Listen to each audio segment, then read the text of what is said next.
Thank you. Obviously, we're excited to be here. We've had about 2 days here now. The bowl committee, we've had some really neat things for our guys to do. I think they've done a good job of balancing it out, having some things our guys can do to enjoy the experience at the same time they understand this is probably a little bit more of a business trip than most bowl experiences. Our guys are really excited to be here. They've had a good first day of practice, and we're ready to go get another good one today. All right, we'll turn it over for questions. Again, please raise your hand, and we'll be sure and get a mic to you. Question for Coach or our student athletes? We'll go on the right in the third row on the aisle.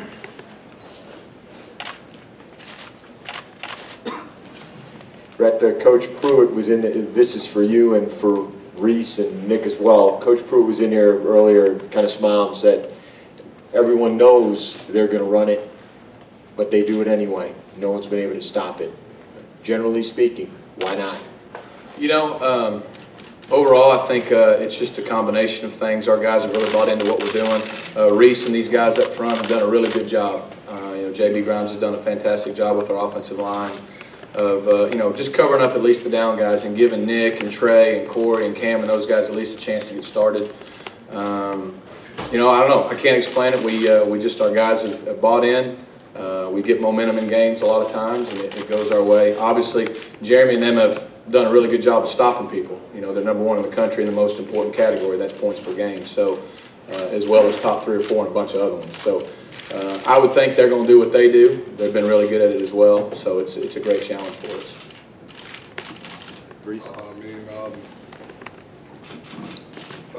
What was the question again?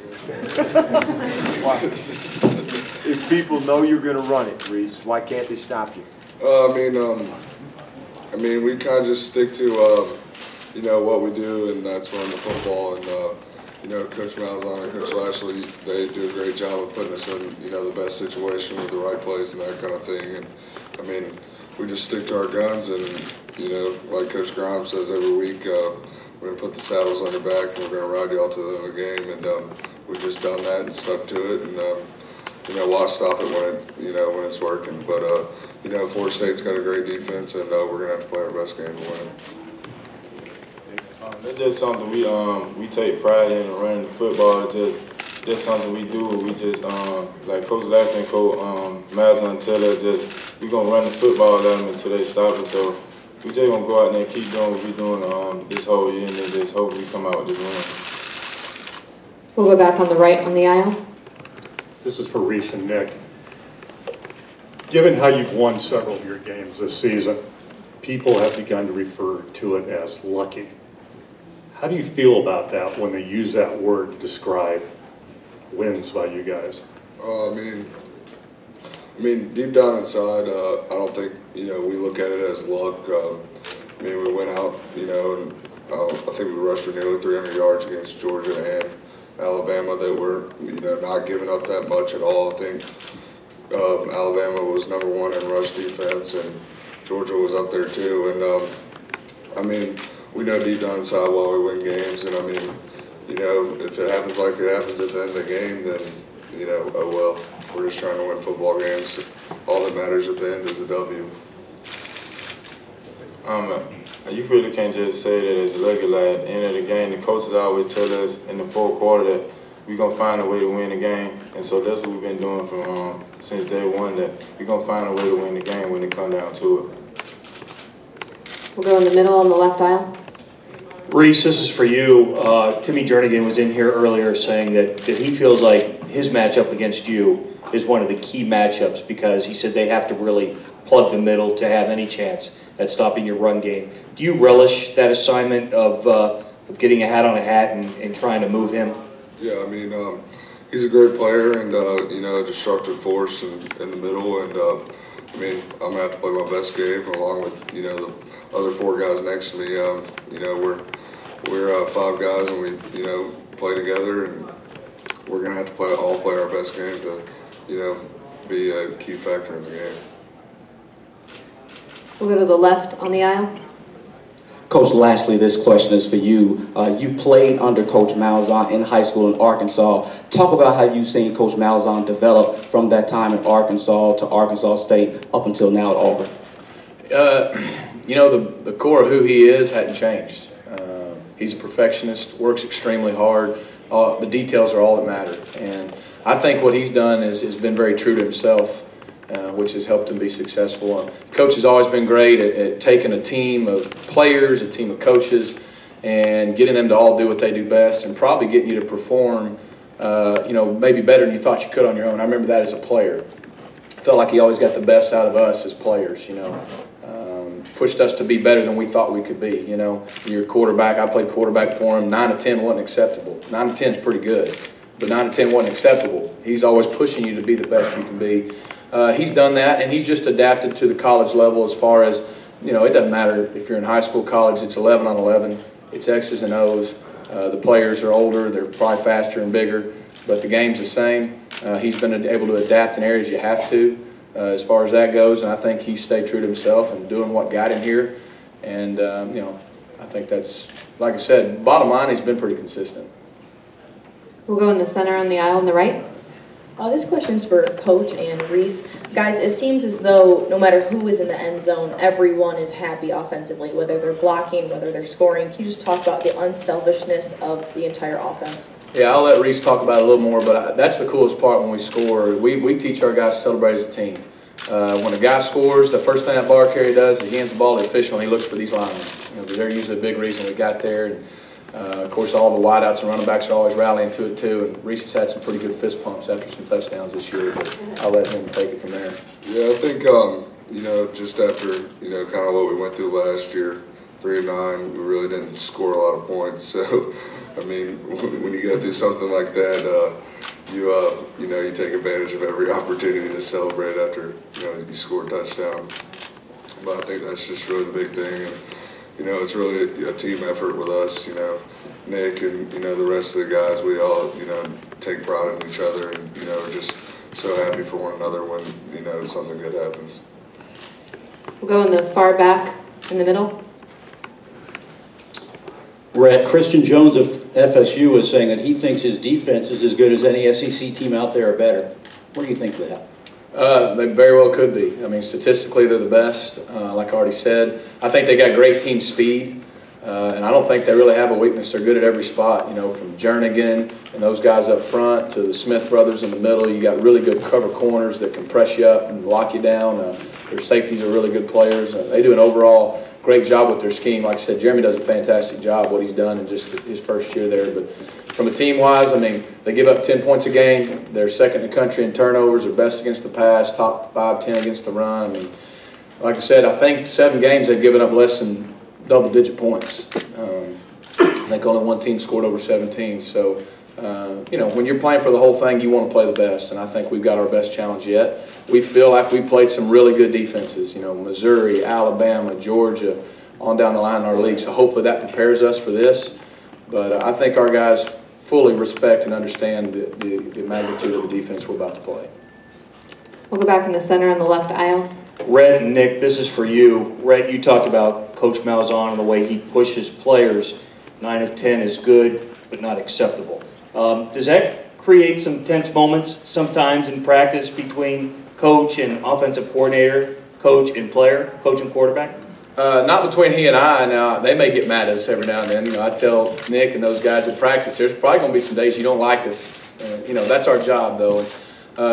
We make sure these guys know we care about them a whole lot off the field. And I think they know we've invested in trying to develop relationships with them outside of just football. But on the football field, I'm not doing them justice. We're not doing them justice as coaches if we allow them to do something that's just a hair off. Because our job is to prepare them to be successful and have the best chance they can to win on game day. And so if we allow them to take one lazy step or just say, hey, that's okay, and settle for anything less than perfection, then we're not doing them justice. That's just something that our coaches do. They're going to screen us to be so they get the best out of us like during every practice, like throughout the week. So I just take that as a compliment. Like if the coaches is like just keep talking, just telling you what you need to do. Then when you they're still working with you, but they stop telling you to do things. Then you need to start working. So I just take that with me and just use it to my ability to get better every day. We'll go to the aisle on the far left. You guys could talk about the connection with Damian Craig, having come from Florida State over there. Does that give any advantage? Is Damian going to be able to come up with 1 or 2 points that might help something? I mean, I think, obviously he played in college for Jimbo, and, he was there. He knows the players, recruited a lot of the guys they have. I know he's close to a lot of them. So I think in this game like this, though, there's a lot of connections both ways where people are going to have some things that know back and forth. And you get a month, you get 30 days to kind of find out anything and everything you possibly can about each other. They're doing the same thing. So, both teams will try to use those things to their advantage. But usually at the end of the day, those things get blown out of proportion more than they really are. I mean, yeah, it definitely doesn't hurt. But when the game gets played, those 60 minutes, it's usually about those players on the field playing each other in those moments, more times than not. We'll go on the right, third row.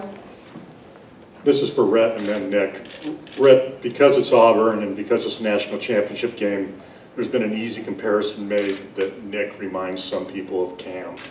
Do you see that? And if so, in what ways? And then Nick, do you see it, or is there another player whose game is more similar to yours?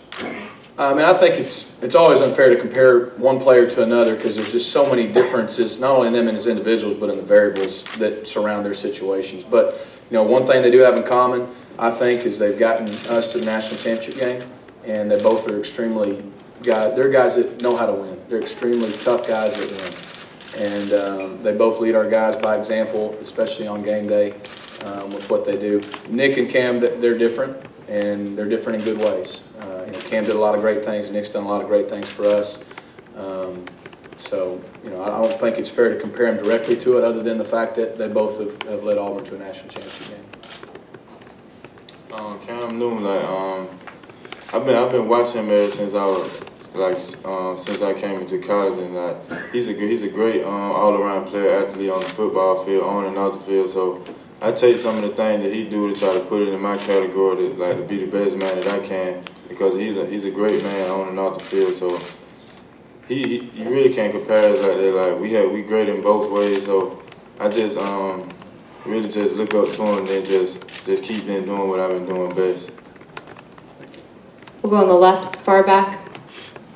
This is for Rhett. In general, in the BCS era, the team that comes into this game with the hot offense at the end of the regular season tends to cool off or stall almost when the defense has had time to prepare for the championship game. All for this long layoff, what can you do to try to keep this thing as sharp as it was at the end of the regular season?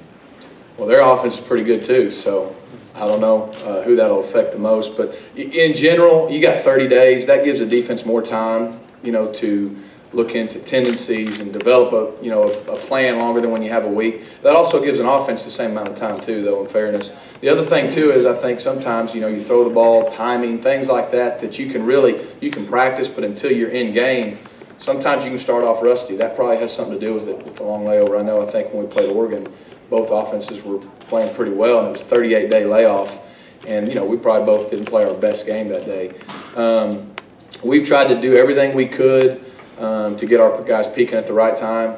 We've tried to keep the routine of things the same as far as the times we practice, the days we practice, how those practice formats are. We've tried not to overthink it and do anything different we normally would. Obviously, that gives you more time as an offense to go back and study yourself, see what they're seeing from tendencies and things like that maybe you don't normally have when you have 6 days to get ready for somebody. So, I don't know if I can put my finger on it other than it makes sense maybe when you get in a rhythm and you're playing well, and then all of a sudden you have 30 days off. Maybe it takes you a little bit of time to get going again. Because the thing about offense, it takes all 11 guys executing to perfection.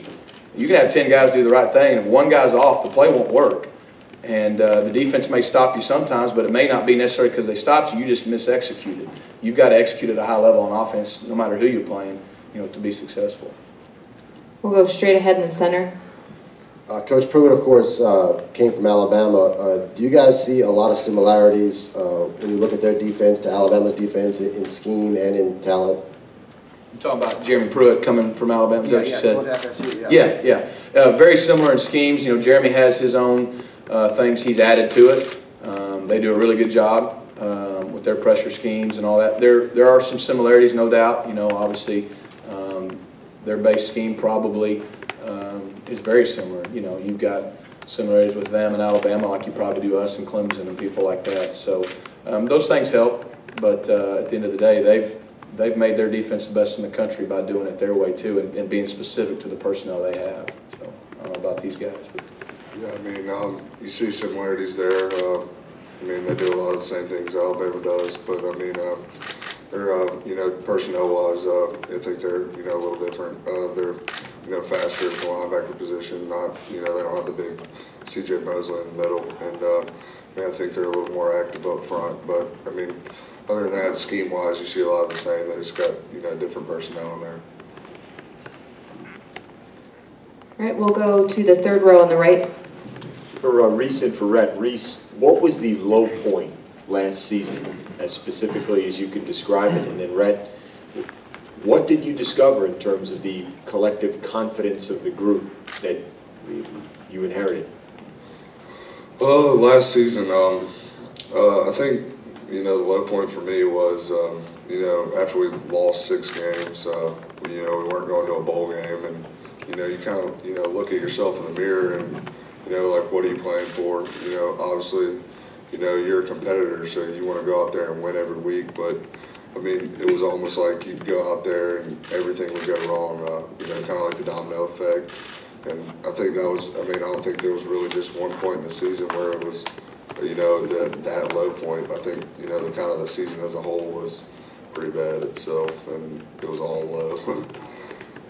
Yeah, whenever you're losing or you're not successful, everybody's going to look around and try to blame somebody, and that's just human nature. And so when we got there, I don't know if we had a team that was completely fractured, but we didn't have a tight team, and that makes sense because I mean they'd had a pretty poor season, and I don't know if anyone blamed anybody necessarily there, but it's just it's human nature. And I thought Coach Malzahn did a great job when we first got there because you could tell there was a little split, there wasn't any confidence. And probably rightfully so. And so the first thing we did, walk in, he said, guys, it's a new day. But it wasn't just something we said. We had actions that backed it up. For example, as an offensive staff, still to this day, we have not watched one full game from last year. We never did that. I told our guys, if Coach said it's a new day, for us to give these guys in spring ball and winter workouts a completely brand new slate, we can't go back and have any preconceived ideas about them as well. You make you look back last year and see some things that would make you think negatively of somebody. We didn't need to do that. We gave all these guys a completely fresh start. And I thought the fact that Coach Malzahn led that charge to not only saying it but doing it, I thought it over time gave these guys, I want to say it helped our relationship with them. Maybe gave them some belief in us that we care about them. We're going to start it fresh. From winter workouts to spring ball, everybody had a chance to win a starting job. It was new, it was fresh. And we developed our own opinions about these guys, and they did about us. And I thought the biggest thing was we came out of spring ball. We weren't very good, but we scored a few times on offense in the spring game. Our defense made a few plays and turnovers. Both sides came away thinking, okay, if we trust the coaches and buy into what they're asking us to do, we have a chance to be pretty good. We'll have a chance. But more importantly, they bought into Coach saying it's a new day and we're going to be a tight team and be together. And we did a lot of things together, from taking them bowling to move them all in the dorms together, do things to make them be tight together. And that's why we won games this year at the end of the day. Close games, miracle games, whatever you want to call it, we got a team. We don't have one guy that stands out and gets all the glory. We got a team and they win together. We'll go in the middle on the left aisle. Reese, in that same vein, and Nick, this is for you too. In that same vein, talking about the tightness of a team, the offensive line probably has to be tighter than any group in the team. Just talk about the relationship of the 5 guys up front, how you get along, any quirks involved with the guys. And Nick, do they let you in their group, or do they make you be an outsider? No, so they let me in their group because those my guys, they protect me with everything they have in them, and I just believe in them and they believe in me also. So the offense, I believe we got the best offensive lines it is because they work so hard at what they do, and then they just take pride into blocking how they block their scheme, and it's just like a brotherhood that we have with each other. It's just like another family. I'm just proud to be an Auburn man, and then obviously they are too. So it's just something that we just look into, just love one another. Yeah, I mean, us 5 up front. We're pretty close. I mean, kind of like the whole team itself. We do a lot of stuff together. And, I think really as a group, and I think it really starts off, with Coach J.B. Grimes. And, really we just go out there every day, and he teaches us that you go out there and you have the same attitude every day. Whether you're not feeling well or maybe something's not going on right, you just got to go out there every day and approach it as a work day and just get better. And that's really the kind of the motto that our offensive line has taken. We just go out there and try to get work and kind of like when you get in the game. The most important play is not the the first play of the game or the last play of the game. It's that play right there, and you play one play at a time, and you play that play, and then whether it's good or bad, you move on to the next play, and then that's the most important play. And you just play 70 to 85 snaps a game, and you play every snap like it's your last, and we usually ends up good for us. We'll go to the far left on the aisle. If you guys could talk about, this seems to be one of the teams that I've seen that gets more publicity for its blocking. We're usually talking about the guys throwing, catching, and running the ball. Let's talk about the fullback, Jay Prosch, if you will. Auburn's been known, with Heath Evans and Brandon Johnson through the years to have the bruising fullback. He seems to be an offensive lineman that gets a running head start to be a blocker. Can you talk about what he adds to the table and the fact that you guys are your blocking is getting headlines instead of the catching and the throwing as well? Jay Prosch, I don't think enough could be said about him. He's one of the main reasons that we roll the way we do. He's a great player and even a better person. But I don't think enough can be said about him. He's the all-around guy. He's like Hercules. He looks like Hulk. I don't know if y'all have seen him, but he's like a statue.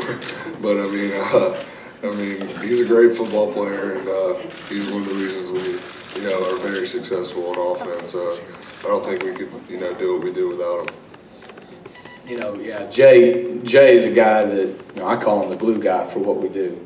Obviously the offensive line's great up front. All the skill guys, what they do. I think though with Jay, you got a guy that if he wasn't on the field, the average fan may think, oh, that's not a big deal. But if he wasn't on the field for us, you notice a big difference in our output, in the production of our offense. He does so many things well that maybe don't get recognition because he doesn't have the ball or this or that. But he kind of makes us go. And I think also you could say the same about our wide receivers. We got some good wideouts. We got wideouts that have made big plays, but they've all bought into the fact that for our offense to be successful, it can't just be the 5 up front and Jay Prosch. We got to block it upon the perimeter extremely well. That's the difference in an 8-yard gain and a 70-yard touchdown. And Coach Craig does a great job preaching to those guys that every day, and they've really bought in too. Jay Prosch is he's a machine out there on the field. You can't our offense won't get the rolling if he went in our offense. So I'm just glad to have Jay Prosch on our team because he do a lot of dirty work for us. People don't really recognize it. He'll get I remember the Tennessee game. He had a bust up nose and he was just out there blooded from all the blood work he's been doing. So it's just awesome to have him on the team, to have a guy like that on your team to do the dirty work for you like that. We've got time for a couple more questions. We'll go in the middle, back row. Rhett, Gus Malzahn is known in many circles as an offensive genius. How long did it take you to figure out what is swimming around in his head, and how much of this offense is his, how much is yours? I think Coach would be the first to tell you that there's a lot of people help him get to where he's at, and I think as coaches over the years, you try to do what you're good at, but you evolve over time and try to add and tweak things, whether it be the schemes you're seeing or whether it just be trying to evolve to your players and such. I got a chance to do something unique. I've had a chance to play quarterback in our system early on. When Coach Malzahn started running the system, I was an 8th grader. And so I was the second high school quarterback to play in it, but we were no huddling when I was in 8th and 9th grade with my junior high team. And so I had a chance to play in the system, and I've had a chance to coach in it, which allows me to have a unique perspective of what we do. I think also with Coach and I's relationship, just obviously over time as a coach, and that relationship changes because of the type of coach you are working with him or whatnot, but you develop and you grow in that relationship. But I also remember playing for him as a quarterback, and he's calling plays and I'm out there running them, so over time you get so in tune with one another. I kind of knew the play he's about to call before he'd call it as a player. So I think that helps. I like to think even when I was playing to coaching over the years with him, that we've collaborated and added some things. But make no mistake about it, I think Coach Malzahn's the best play caller in the country. He has a great feel for the game. You know, the thing I've learned from him the most, I think it goes back to his high school days, is you take your guys and you ask them to do what they're really good at. And you help them really good. Now, you still work on deficiencies and all those things, but you really try to accentuate the things they do well. And I think so many times in our game, you may see people that try to make a square peg fit in a round hole and make guys do things they want them to do, but maybe they're not best at. And we try to just take the opposite approach. We've got our final question on the left aisle. Nick, looking back at how things started out for you at Georgia and where your life's path has taken you, as you sort of put what's going on into perspective, what means the most to you right now? What means the most to me right now is Coach Malzahn and Coach Lashlee gave me a second chance to come back in the SEC to play football. It's just something that what happened at Georgia, I just try not to think about it. It's just something I put behind me, and then just thank the man aboard that I got a second chance to play college football again. All right, thanks guys so much.